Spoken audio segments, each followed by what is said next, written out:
our webinar, Getting Started with Your School Climate Action Plan. On the next slide, we can just see what we'll be running through today. So as well as hearing from Rosie Pincott, another Rosie, nice and simple, from Let's Go Zero. Rosie is one of the climate action advisors working in Herefordshire.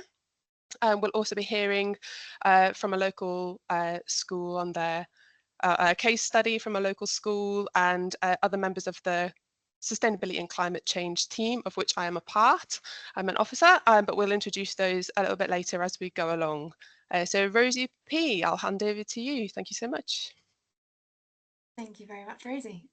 So as Rosie just mentioned, I'm from Let's Go Zero, which you may have heard of, you may not have. So what Let's Go Zero is it started off as a campaign from the Youth Climate Strikes in 2019. And it was set up basically in response to the realisation that students wanted change and that not enough was being done in the education sector. There wasn't enough support for students to have a voice and for there to be progress towards kind of creating a climate friendly education sector. So the campaign's been running since it was launched.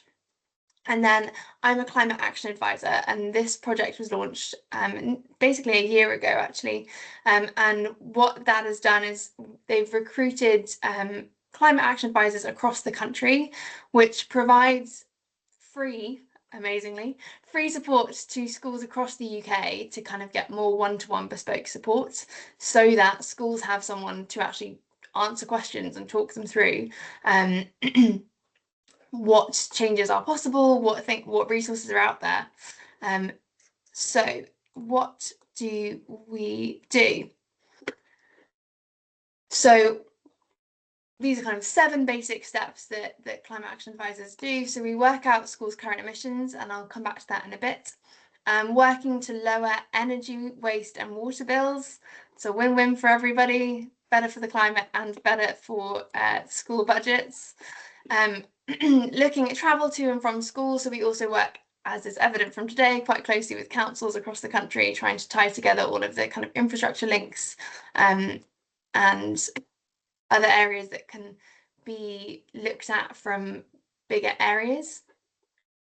Creating sensory gardens, vegetable patches, thinking about locally grown food or getting students involved with outdoor areas, outdoor learning. We know that there's huge benefits to that in terms of student well-being, as well as benefits in terms of their interaction with the outdoor environment and their valuing of it.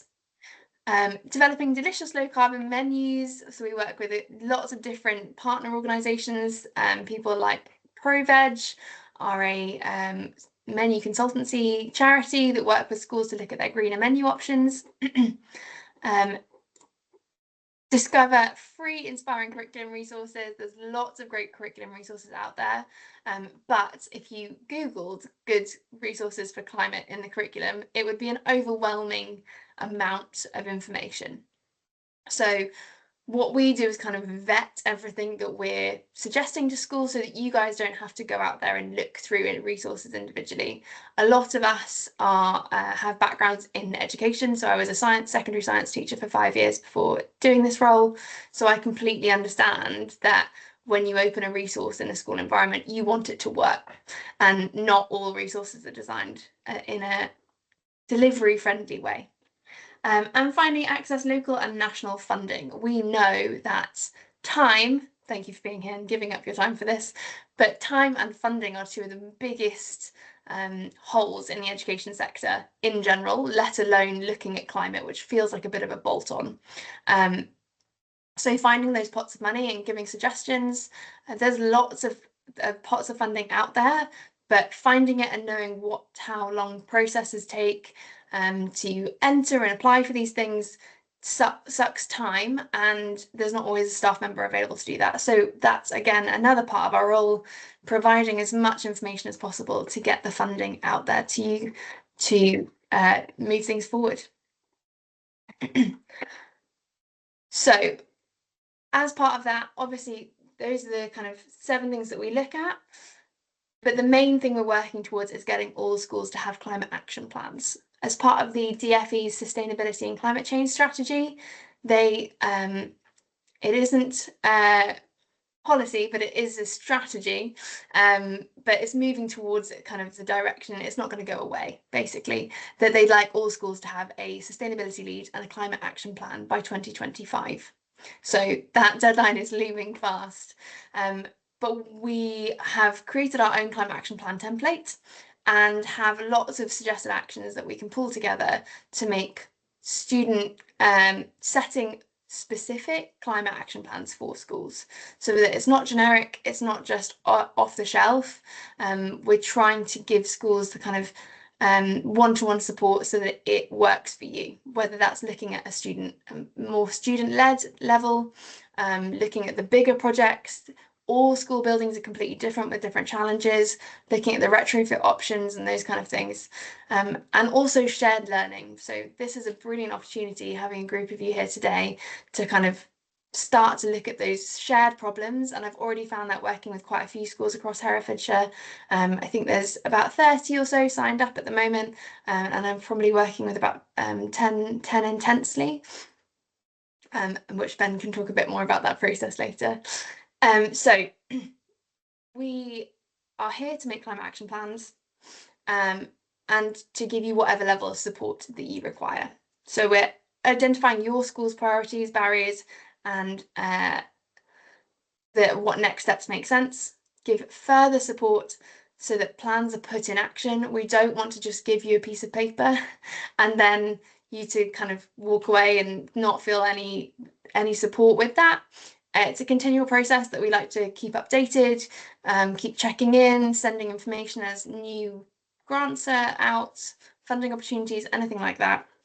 And linking with the school improvement plan or key strategies that the school has also ensures that things are done. They're not just, as I said earlier, a bolt-on. It becomes part of what the school does. And finally, supporting schools to understand and monitor their carbon footprint using the carbon calculator tool. So just to give you a flavour, I'm not going to go into depth into all of these because it is quite an overwhelming slide. But as Rosie said earlier, the slides will be sent out so you can all have a look at these. The DfE Climate Change and Sustainability Strategy is split up into 4 areas that I'll go through kind of what those might cover in a second. The biggest one for us is, of course, decarbonisation. Let's Go Zero is a campaign to work towards zero carbon by 2030. So decarbonisation is obviously a big focus, which includes things like energy, transport, food, procurement, and waste. And so some examples of these things might be monitoring energy use, which Dan is going to talk about in a second, energy saving campaigns, LED lighting retrofit. Transport, I know, can often be a big problem for schools in quite rural areas. So thinking about creative ways of putting active travel campaigns in place. Food, looking at menu options or how menus are displayed can change students' engagement with food. Procurement, looking at sustainable procurement policies. There's quite a lot out there, but which policies make sense and how can they tie in with policies that you might already have in school. Waste, for example, setting up a permanent second-hand uniform scheme. I know that a lot of schools will have kind of one-off sales, but how can this be incorporated into a more permanent rail in the reception area? Things that make it more accessible or take away any shame that the parents might have in terms of taking uniform in public places. Again, thinking a bit more creatively about waste in terms of clothing, as well as things like banning single-use plastic bottles. Again, I know schools are generally very good at getting students to use reusables, but there's also campaigns, things like Surfers Against Sewage. Plastic-Free Schools campaign is a brilliant way to get greater engagement with plastic reduction in schools. And then there's the other 3 pillars that are also hugely important, but taking a different angle. So adaptation, resilience, thinking about your drainage systems and how we can store water, as well as how heatwave protocols might be part of the school going forward, thinking about those hotter summers that are coming, although this summer had left a lot to be desired on that level. Biodiversity, engaging students with nature and increasing our biodiversity. Things like the National Education Nature Park, which is run by the Royal Horticultural Society and the National History Museum. It's a free resource that lights up school biodiversity corridors on a map, which is a brilliant, lovely way to engage schools in biodiversity awareness. And then thinking more about the future and the careers that our students are going to go on to have, with the culture that the school has and the opportunities that they get exposed to in school. So I'm going to briefly touch on kind of decarb. So, for example, on a climate action plan, your decarbonisation actions might be take part in Switch Off Fortnight, which is coming up very soon and definitely a campaign that is worth engaging with. Procurement, expanding your uniform swap shop, engaging with ProVeg to look at menu consultation and implement one active travel week per term, and maybe for waste registering for a plastic-free school. Now, as part of that, we like to measure the carbon footprint of schools before we kind of put in place the climate action plan so we can see a measurable difference. And to do this, we use Count Your Carbon, which is a tool that was developed specifically for schools. Again, it's free, developed by Eco Schools and Keep Britain Tidy. So all the sections on this are specifically for schools to input their data. It makes it very useful. There's also average buttons. So if you don't know what specific and if you can't access the data for procurement at a specific time, then you can click I don't know, use the average, which just allows you to kind of get a picture of what your school might look like, and it takes into account the rural, urban, and the size of the school, number of pupils, that kind of thing. So it is very useful, and this is just an example of what it breaks down into. So you'll see roughly where your focuses might be, and this is again really helpful for us when we're building climate action plans. So this school, for example, has not a bad carbon footprint, to be honest. With small primary is probably looking at 180 to 300, but their transport student commute is incredibly high. So what can we do? Again, very difficult to change, but there must be something there that could be done to rethink some of those things. Now, based on energy, I'll hand back over to Rosie. Thanks, Rosie. It's already some really great examples and resources there. It's really brilliant. We have had some schools query electricity meters and accessing portals, especially with West Mercia Energy. So we've got Danny, who's a principal officer in the Sustainability and Climate Change team, and Danny leads on domestic and school decarbonisation projects, including retrofit and solar. And Danny's just going to go through with us a little bit about understanding some of those readings and just accessing that portal there. Thanks, Danny, over to you. Okay, good afternoon.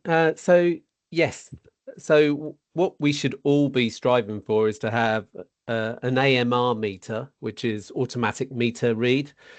So this is what industry-wide they're looking to put in across schools and businesses. So that sends an automatic read to the supplier, so you get accurate bills. So, but at the same time, you can interact with that meter just like any other meter, and I'd be suggesting on all for schools to get involved. If you've got a group, for example, you could take a meter read at a particular time in a month and follow up with a follow-up meter read and look at usage. But the portals that you can get access to, so if you're with WME, if you're with another supplier, they may have a portal where you can see this too. So there's a couple of screenshots there that the one at the bottom shows like the heat intensity of electricity used during the day, because that is going down to half-hourly data. So if an automatic meter read will just give you a read per day, that is sent to the supplier, and so you'll get an accurate bill. But if you wanted to look at half-hourly data, then for example, with WME, the cost is £75 per supply to be able to get access to half-hourly data. However, sometimes you would think they could just take out your existing meter and put in a new meter. Sometimes there does need to be some remedial work done or some work with the local district network operator, which is a National Grid.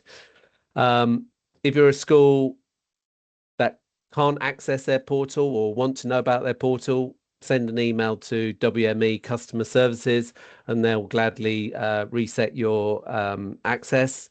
If you are a school with WME and you do want an AMR meter and don't have one, again, you can send an email to the customer services email address and they'll be more than happy to go about getting you one. Regardless of your supplier, it is a good thing to have accurate billing. But like I said, interact with your meter, take accurate meter reads, see over a holiday week, a half term, your electricity consumption should dramatically fall and you should be able to see that and you can plot that yourselves as a school as well. But obviously by taking and being involved with the meters, you can see if there are any spikes happening, or what is this that is consuming electricity, and it can lead to lots of open investigation, which children may be interested in getting involved in as well. That's me done. Brilliant, thanks, Danny. As I said earlier, if you have got any questions for Danny or any of the other speakers, do pop them in the chat. If we don't answer them straight away, we'll look to have an opportunity at the very end. But don't worry, if your question isn't answered in the chat, then we will look to follow up with the follow-up email. We'll send out any answers to unanswered questions there as well.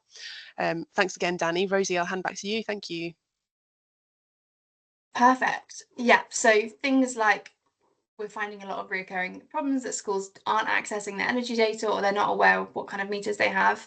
There was an amazing study done by Barker, which is a private, private's not the right word, consultancy, that works a lot with schools, and particularly in terms of getting funding from the government through SALEX. But they did a study on schools' energy usage, and there was a horrifying statistic that they found that 60% of the energy that a school uses is used when students aren't in the building. So having that half-hourly data is a really, really valuable thing that we find allows schools to interact with that in a bit more of a proactive way, which really does make savings. Even though you think your heating systems are off when you're outside of the building and your electricity is supplyable, your device is switched off, there are often still things that we're unaware of. So it is really valuable to have that awareness.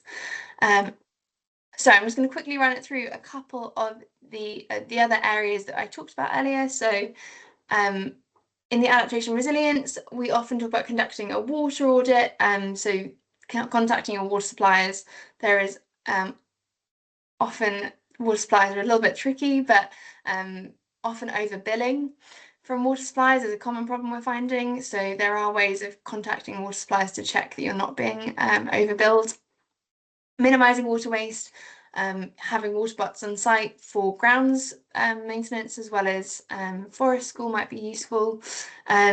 Adopting there are already heatwave protocols out there that you can just copy and paste and use for your schools. So the Joint Union heatwave protocol is really good, and the DFE has brilliant heatwave guidance as well.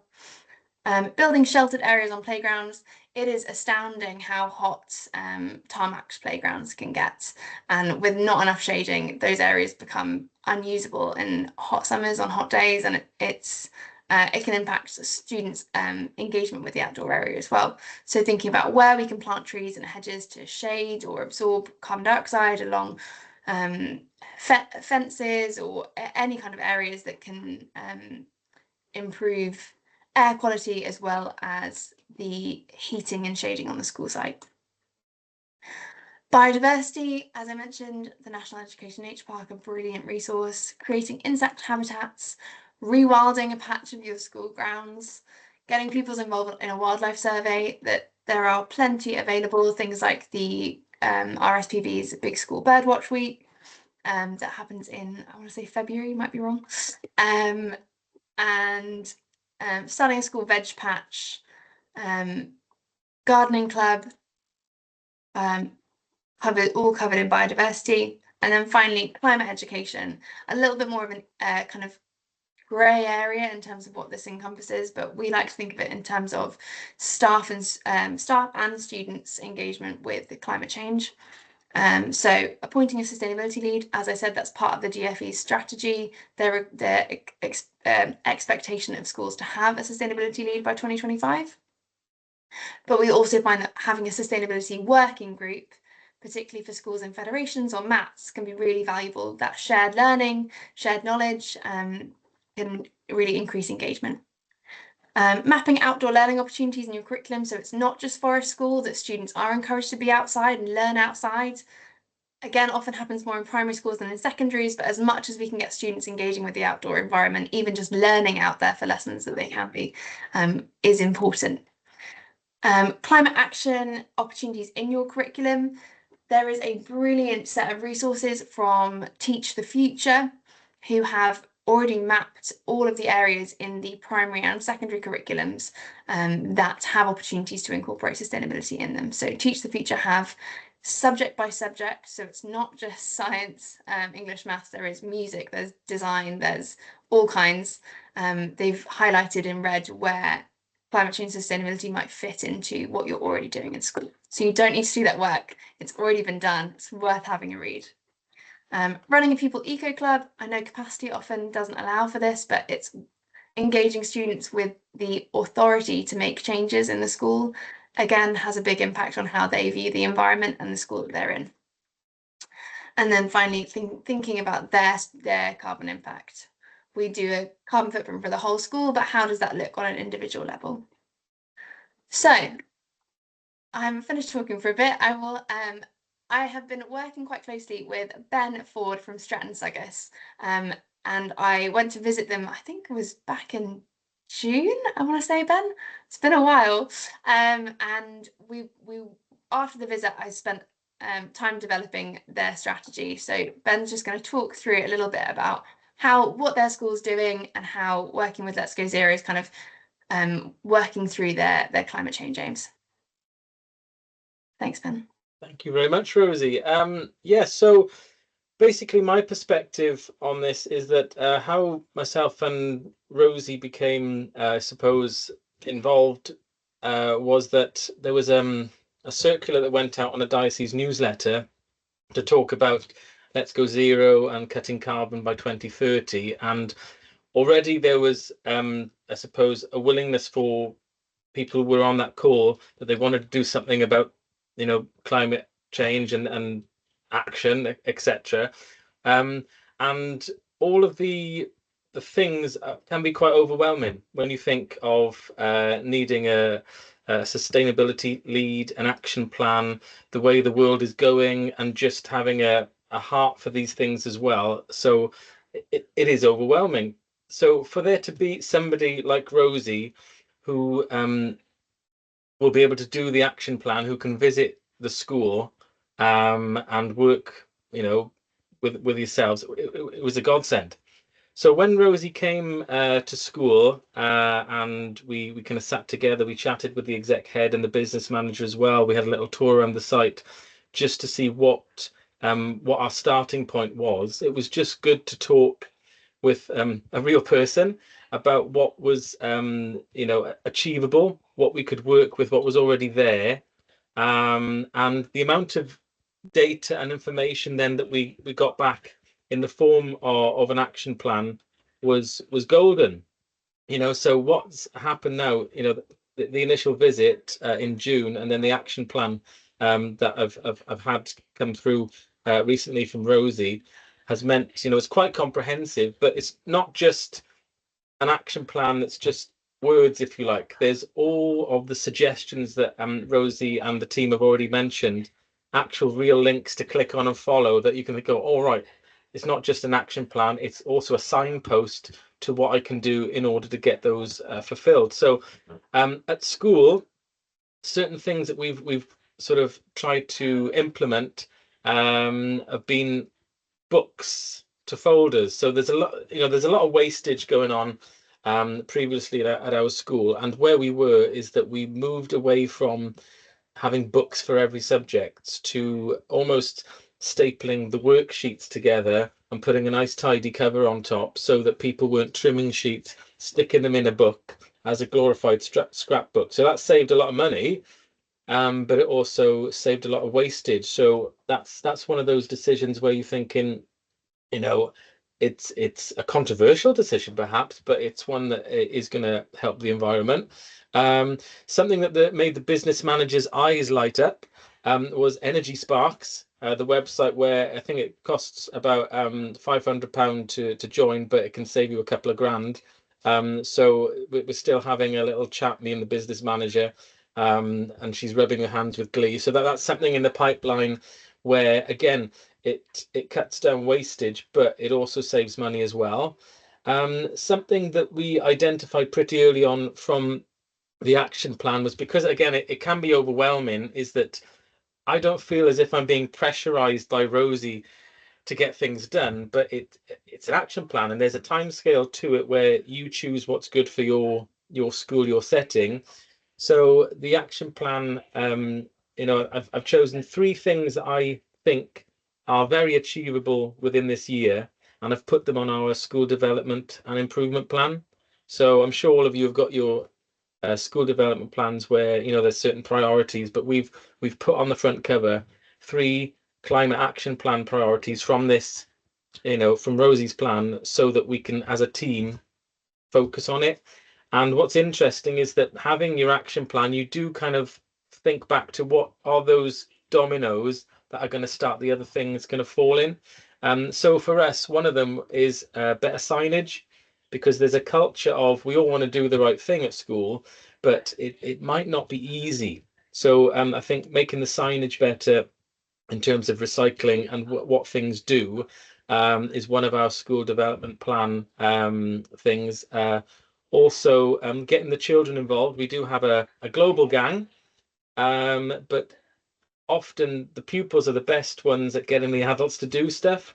So again, making sure that they've got increased responsibilities with, the geography lead, the sustainability lead, in terms of, the composting, the routines of taking the recycling bins out, those kind of things that already happen at school, but it needs to be timetable better. Those are the kind of quick wins that we're trying to do this year, so that when the more difficult things are happening, we've already got that culture, that timetabling of the pupil groups going on. So we're trying to make a difference, and it can be overwhelming when you think of all the avenues and options that we've got. But Rosie's action plan has really broken that down into bits. It's helped me to prioritize what's realistic.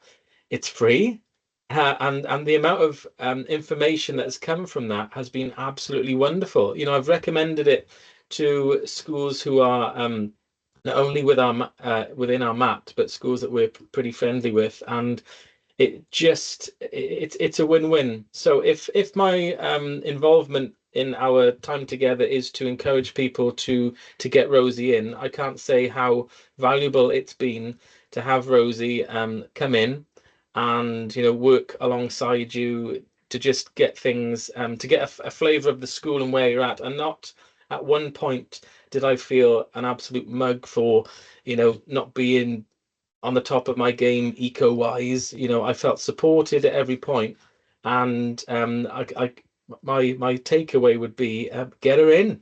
It's been wonderful, because I do feel that in the short amount of time since Rosie's been in to have a walk around, and also the action plan, things are happening. There are seeds being put in place that will come to fruition in a month's time, a term's time, and a year's time. So yeah, it is a win-win, and not only can we help make a difference with the planet, but there is going to be less waste and a bit of money saved as well. So yeah, thank you, Rosie, and thank you, the team, because this came at the right time. And if you're a Church of England school, it all fits in with the courageous advocacy bit as well, that you've got it there in the action plan of what the children could help with. Yeah, it's just, there's so many boxes that it ticks. Sorry if I've rabbited on. Sorry. That's perfect. Thank you, Ben. I think that just leads us to kind of, well, we finished quite early, but wrap up. Rosie, back to you. Brilliant. Thanks, Rosie. And thanks, Ben. That was really heartening. And would really encourage you all to sign up for Let's Go Zero. The link's been put in the chat already and it's on the screen, but we will be sending these out, and that you'll be able to, these will be active links when we do send around the slides. So you'll be able to access it there as well.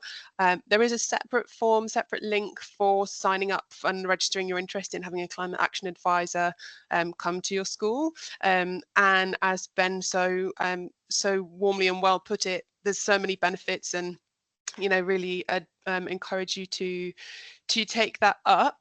At the council, we'll be on hand to help wherever we can, and you can reach out via the email address just there. I'll just take a minute actually to offer Naomi Halling, who a lot of you will have already heard from. Naomi works very closely with Let's Go Zero and with schools, and can tell you a little bit more about some of the things that she's involved with. Naomi, did you want to pop on and say hello? Hello. Hi, thanks, Rosie. Yeah, so I work very closely with Let's Go Zero, especially Rosie, in that they're fabulous advisors. I am your local Herefordshire Council contact, so I work within the sustainability and climate change team. And if you have any local questions that you need a bit extra support with, please feel free to get in touch. As Rosie said, you may have received my newsletter, which I send round sort of when I've got something to say. We don't send it all the time. We don't send it monthly just for the sake of it. We only send it when it's got useful information for schools. If you don't already receive it, please get in touch and I can add you to the mailing list. I'm also collecting case studies from schools that have made a change, a positive change, and made an impact on reducing waste or anything that's worked well that I can share with other schools as inspiration, really. So yeah, as I said, email me on climate@herefordshire.gov.uk and I'll be in touch. That'd be lovely. Great stuff. Thanks, Naomi. The other thing I did want to just point out that's on this slide is a website where we've collated some of those newsletters that Naomi sent out, as well as the case studies from local schools, and the actions can really range from quite small to big actions, and there's a lot of inspiration on there, as well as some other resources being signposted too. So do check out that website link and some of the resources on there. Otherwise, Rosie, did you have your hand up for saying something else? Go ahead. Yeah. Thanks, Rosie. Sorry, just to clarify. So signing up to the campaign does not get you climate action advice support, but the campaign has just over 4,000 schools signed up. We're hoping to get as many schools as possible signed up to the campaign. We work quite closely. The leader of the campaign sits on the DFE's Youth Advisory Board. So there's a lot of talk between us as a campaign and impacting government policy and kind of sharing voices. So signing up to the campaign is completely free. It doesn't mean you have to do anything. It's just kind of adding voices to those to kind of ask for change from the government as well. The other link is for school specific support, just to clarify that. Also, while I've got people to listen, we've just launched our grant competition with OVO Energy. There are currently more information is on our website. I can put the link in the chat in a second, but there are pots of cash prizes for £1,000 or £250 for anything that brings students closer to nature. So that's running until the 25th of November, I believe. So please do have a look at that and get involved. Thank you. Thanks, Rosie. Thanks for adding that clarity as well. That's really helpful. Danny, you've got your hand raised if you want to jump in. Yes, just to say, I put in the chat about an opportunity that you might be able to put out to your school community. We've got the Home Upgrade Grant, which is tackles off the gas grid homes in Herefordshire. The deadline is the 31st of October for applications. So if you could get that out, the eligibility criteria is that your house is an energy efficiency rating of D, E, F or G, and you've got a household income of less than 36,000. It's fully funded. And so we're doing fabric first as part of this scheme, but we're also doing clean heat measures as well. So you may well have people in your school community that could benefit from it. Thank you. Great stuff. Thanks, Danny. If there were any questions, do pop them in the chat, and we can address them while we're sort of live. But feel free as well, as we've said, to reach out via that climate@Herefordshire email to ask any further questions or to get in touch with specific officers. But otherwise, thank you all so much for your time today. It's been really great to have so many of you on and hearing our presentation and introducing you to Let's Go Zero and the climate action plans. So we'll stop recording now and give any final opportunities for comment or question in the chat. But otherwise,